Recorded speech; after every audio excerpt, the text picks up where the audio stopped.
জয় শ্রী রাধেশ্যাম। 50 নম্বর শ্লোক থেকে আজকে আমরা শুরু করছি। জ্ঞানী ব্যক্তি পাপ পুণ্য ত্যাগী, কর্মের কৌশলকেই যোগ বলে। তাহলে যোগ কি? কর্মের কৌশল। তুমি একটা কাজ করবে, সে কাজটা কিভাবে করবে, কিভাবে করলে ভালো হয়, কিভাবে করলে সুন্দর হবে, কিভাবে করলে তুমি সাকসেসফুল হবে, এই কৌশলটা জানার নামই হচ্ছে যোগ। তাই সহজ ভাষায় ভগবান বলছেন কর্মের কৌশলে হচ্ছে যোগ। হে অর্জুন, তুমি যোগী হও। যোগী হওয়া মানে কি? কিভাবে যুদ্ধ করলে তুমি জয়ী হবে, কিভাবে যুদ্ধ করলে তুমি সামনের দিকে এগিয়ে যেতে পারবে, কিভাবে যুদ্ধ করলে তুমি পরাজিত করতে পারবে সবাইকে, এই এই রাস্তাটা জানাটা, বুঝাটা, যুদ্ধের কৌশলটা নিজের মধ্যে নিজে অনুধাবন করাটা, এটাকেই বলছে ভগবান যোগ। ধরুন অর্জুনের সেই কুরুক্ষেত্র যুদ্ধ অনেক বছর, অনেক যুগ, অনেক অনেক যুগ আগে হয়ে গেছে। এখনো আমরা প্রতিদিন গীতা পড়ছি, এখনো আমরা সেই যুদ্ধের কথাই পড়ে যাচ্ছি। কি যুদ্ধের কথা বলছি? এটা কোন যুদ্ধ? সংসার রূপ যুদ্ধ। মহাভারতের যুদ্ধ তো হয়ে গেছে আগে, এখন তো হচ্ছে না, কিন্তু এখন তো ঘরে ঘরেই মহাভারত হচ্ছে। তখন তো মহাভারত জ্যাঠতো তো খুঁড়তো তো ভাই ভাই হয়েছিল, এখন তো নিজের আপন মায়ের পেটে ভাই ভাই হচ্ছে। তাই এই সংসার রূপ গৃহরূপী কুরুক্ষেত্রে, সংসার রূপী যে যুদ্ধক্ষেত্র পরিস্থিতি তৈরি হয়েছে, এই যুদ্ধে কৌরব এবং পাণ্ডব দুজনই আছে, সৎ অসৎ দুপক্ষই আছে।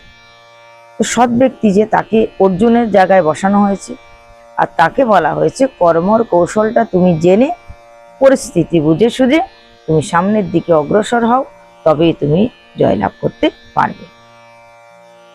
তাই বলছে হে অর্জুন, তুমি যোগী হও। অর্থাৎ কিভাবে যুদ্ধ করলে, কিভাবে কৌশলটা খাটালে তুমি যুদ্ধে জয়ী হতে পারবে। আর সংসারী ব্যক্তিদেরকে বলছে কিভাবে কৌশল, কিভাবে বুদ্ধি খাটিয়ে সংসারটা পরিচালনা করলে তুমি সংসারটাকে সুন্দর রাখতে পারবে, এক জায়গায় বেঁধে রাখতে পারবে, তোমার সংসারটা ছিন্ন ভিন্ন হয়ে যাবে না, সংসারে মহাভারতের উৎপত্তি হবে না। তাই কৌশল, ওই যে কৌশল, কিভাবে তুমি সে তোমার কাজটা উদ্ধার করবে, কিভাবে কাজটাকে সুন্দরভাবে গুছিয়ে সংসারটাকে সুন্দর রাখবে, সেইটা জানার নামই হচ্ছে যোগ। ওটাই হচ্ছে কৌশল। জ্ঞানীগণ কখনো কর্মফল চান না, তাহারা কর্মের বন্ধন হইতে মুক্তি লাভ করেন। যারা পরম জ্ঞানী তারা কখনো চায় না কর্মফল, তারা তো নিষ্কাম ভাবে ভগবানের প্রীতির জন্য কর্ম করে যাচ্ছেন, তাদের কখনো বন্ধন ঘটে না। তারা তো কেবল ভগবত চিন্তা করেন, ভগবানের খুশির জন্য, বন্ধন আর কেন হবে তাদের? নিষ্কাম কর্ম করিতে করিতে বাসনা দূর হয়, বাসনা দূর হইলে মন স্থির হয়। নিষ্কাম ভাবে যখন আমরা দান করব, নিষ্কাম ভাবে যখন ভগবানের গুণগান করব, তখন ধীরে ধীরে আমাদের বাসনা দূর হয়ে যাবে। বাসনা দূর হলে কি হবে? চিত্ত স্থির হবে, নির্মল মন হবে। নির্মল মন হলে ভগবানকে তো পেয়ে যাবে সহজে। কেননা নির্মল মন জন সো মহি পাওয়া, মোহে কপট চল ছদ নেহি ভাওয়া। ভগবান ভাবের ভিখারি, দ্রব্যের কাঙাল নয়, দ্রব্য চাই না, ভাব, ভাবগ্রাহী জনার্দন কেবল আমাদের ভাবটা গ্রহণ করেন। চিত্তরূপী যে জমি আছে, সেই জমিটা কর্ষণ করেন, এবং সেই জমি কর্ষণ করার ফলে গুরুদেবের মন্ত্ররূপী বীজটা বপন করেন। বীজ বপন হলে সেই বীজে প্রত্যেক দিন আমরা জল সিঞ্চন করি। কৃষ্ণ নাম, হরিনাম, রাধা নাম, অধরামৃত, সেটা পান করতে করতে সেই বৃক্ষটা ধীরে ধীরে ধীরে ধীরে বড় হয়ে যায়, মহিমে পরিণত হয়। সেই বৃক্ষে কোনো এক সময় কৃষ্ণরূপী সেই সুন্দর ফুলটা ফুটে, সেই ফুলের মধু খেতে আবার কৃষ্ণরূপী ভ্রমর আসে। তাই এইভাবে আমরা নিজ অন্তরে, নিজ হৃদয়ে ভগবানকে দর্শন করতে পারি, বা ভগবানের উপস্থিতি অনুভব করতে পারি। তাই তাদের বন্ধন ঘটে না। নিষ্কাম কর্মী কখনো বন্ধনে আবদ্ধ হন না, তিনি শুধু আত্মাতেই লীন থাকেন, আর ভগবানের দর্শনে তার আনন্দ উপভোগ হয়। নিষ্কাম কর্মের দ্বারা যখন তোমার মন স্থির হইবে, তখন অভ্যাস বশে তোমার যোগ লাভ হইবে।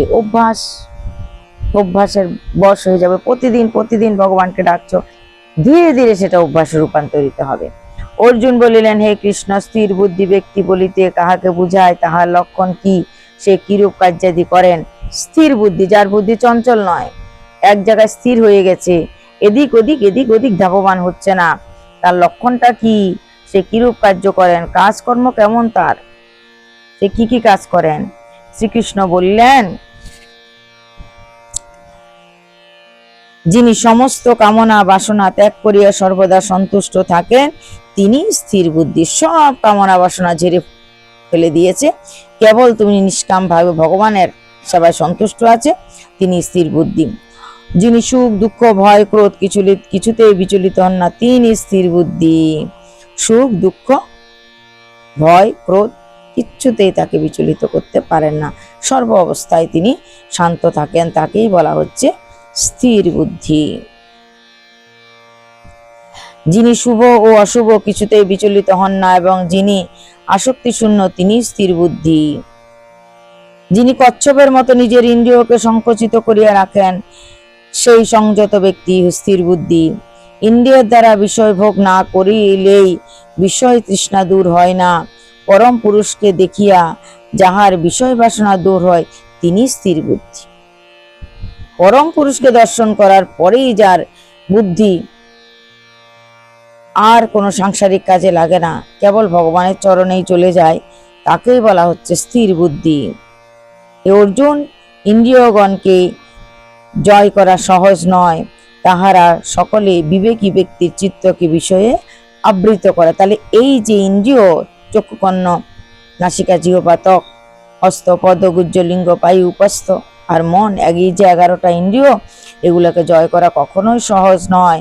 তারা সকলেই তো বিবেকী ব্যক্তির বিবেককে হরণ করে নিয়ে চলে গেছে, তাহলে চিত্ত কি করে স্থির হবে? বিবেককে তো নিয়ে চলে গেছে, চিত্ত তাই বিষয়ে আকৃষ্ট হয়ে থাকে। মত পরায়ণ হইয়া ইন্দ্রিয় সংযম করো, জিতেন্দ্রিয় ব্যক্তি স্থির বুদ্ধি হইয়া থাকে। বিষয়ে চিন্তা করিলে আসক্তি জন্মে, আসক্তি হইতে কাম, কাম হইতে ক্রোধ জন্মে, ক্রোধ হইতে মোহ জন্মে, মোহ হইতে স্মৃতি নাশ হয়, স্মৃতি নাশ হইলে বুদ্ধি নাশ হয়, বুদ্ধি নাশ হইলে বিনাশ ঘটে। যদি আমাদের বুদ্ধি নাশ হয়ে যায়, তবে আমাদের বিনাশকে কেউ আটকাতে পারবে না। জিতেন্দ্রীয় ব্যক্তি বিষয়ে থাকিয়াও আত্মপ্রসাদ লাভ করিয়া থাকে। তো যিনি জিতেন্দ্রীয় ব্যক্তি, যিনি তার রিপুদেরকে জয় করে ফেলেছেন, সেই ব্যক্তি আত্মপ্রসাদ অর্থাৎ আত্মাতেই তিনি সুখ অনুভব করেন। আত্মপ্রসাদ লাভ হইলে সকল দুঃখ দূর হয়, আর জাগতিক জগতের কোনো দুঃখ তাকে স্পর্শ করতে পারে না, আত্মাতেই লীন থাকে, আত্মাতেই সুখী হয়ে যায়। দুঃখ দূর হইলে স্থির বুদ্ধি প্রকাশিত হয়। যাহার চিত্ত সংযত এবং প্রসন্ন নয়, তাহার মুখ শান্তি লাভ, তাহার সুখ শান্তি লাভ হয় না। বাতাস যেমন সমুদ্রে নৌকা ডুবাইয়া দেয়, সেরূপ ইন্দ্রিয়গণ অসংযত ব্যক্তির মনকে হরণ করিয়া নেয়। ইন্দ্রিয়গণ সর্বপ্রকারে বিষয় হইতে নিবৃত্ত হইলেই মন স্থির হয়। আত্মতত্ত্বী ব্যক্তি যাহাতে জাগ্রত থাকেন, বিষয়ী ব্যক্তি তাহাতে নিদ্রিত থাকেন। বিষয়ী ব্যক্তি তাহাতে নিদ্রিত থাকে, আত্মদর্শী ব্যক্তি তাহাতে জাগরিত থাকে। তাহলে কি বলছে? বিবেকী ব্যক্তি যে সমস্ত সময়ে ঘুমিয়ে থাকে, অবিবেকী ব্যক্তিরা সে সময় জেগে থাকে, আর জ্ঞানী ব্যক্তিরা যে সময় জেগে থাকে, অজ্ঞানী ব্যক্তিরা তো তখন ঘুমিয়ে থাকে।